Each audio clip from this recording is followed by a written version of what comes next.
आप सभी को प्रेज द लॉर्ड, जय मसीह की। आइए अपने दिन की शुरुआत परमेश्वर के वचन के साथ करें। आज का वचन 2 तीमुथियुस 1 और उसका 5वां पद। इसमें लिखा है, मुझे तेरे उस निष्कपट विश्वास की सुधि आती है जो पहले तेरी नानी लोइस और तेरी माता यूनिके में था, और मुझे निश्चय है कि तुझ में भी है। प्रियो, हम में से हर कोई अपने माता पिता और बड़े बुजुर्गों से बहुत सारी अच्छी बातें सीखते हैं। हम अपनी संस्कृति सीखते हैं, पारिवारिक रीति रिवाज सीखते हैं, क्योंकि ये सारी बातें अपनी पारिवारिक पहचान और आपसी संबंधों को मजबूत बनाए रखने के लिए आवश्यक होते हैं। परंतु सामाजिक जीवन की महत्वपूर्ण बातों को सीखने के साथ साथ हम अपने बड़े बुजुर्गों से धार्मिक और आध्यात्मिक बातें भी सीखते हैं, जो हमें हमारे संबंधों को परमेश्वर से बनाए रखने में सहायक होते हैं।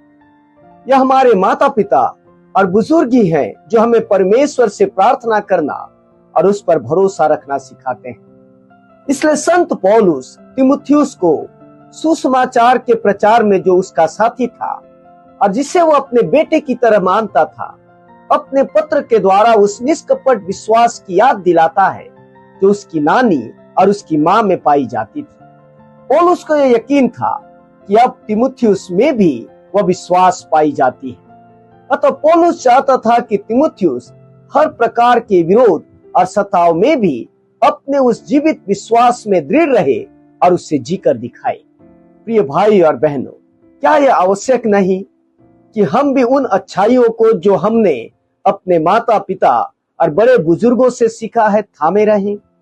और जैसे उन्होंने हर कठिनाइयों का सामना किया परंतु अपने विश्वास को खोया नहीं, वैसे ही हम भी अपने विश्वास को खोए नहीं परंतु जीते रहें।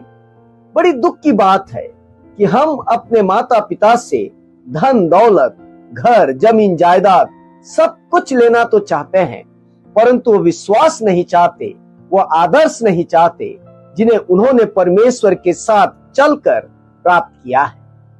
यह सत्य है कि उद्धार माता पिता के विश्वासी होने के कारण नहीं मिलता, परंतु यह भी सत्य है कि उन्हीं के विश्वास के कारण हमें उद्धार करता प्रभु यीशु को जानने और समझने का अवसर मिलता है।